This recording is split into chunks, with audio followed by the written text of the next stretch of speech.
atėjai. Vis kad ir tu atėjai.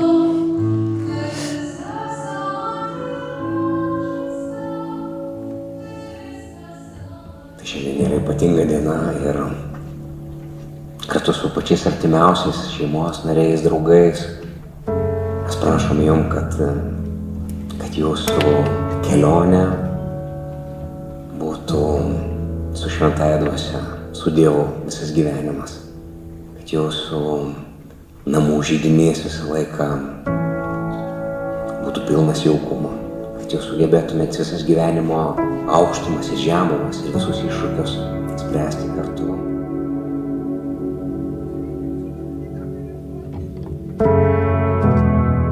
Labai laukiau, labai džiaugiuosi. Tikiuosi, kad ši diena bus nuostabi, nepamirštama ir, nežinau, pati gražiausia mano gyvenime. Išklausyk Viešpatie mūsų maldas, neančių savo vaikų, ant Povilo ir Lauros, išliek savo malonių gausą. Tai, kad tavo altorius sujungs, tai stiprinančių tarpusavio meilę. Prašom, per Kristų mūsų Viešpatie. Amen.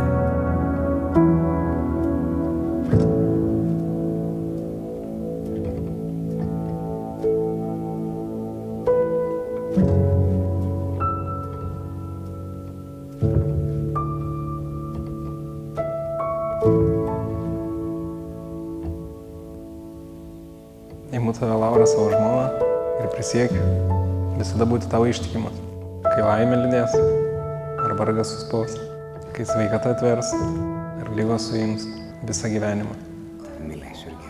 Tave mylėsiu ir gerbsiu. Tai padeda man Dievas. Visą gyvenimą. Tave mylėsiu ir gerbsiu. Tave mylėsiu ir gerbsiu. Tai padeda man Dievas. Tai padeda man Dievas. Kad Dievas sujungia, žmogus tai neperskiria.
Pakelia, visą tiki, viskuo viliasi ir visą ištveria. Meilė niekada nesibaigia.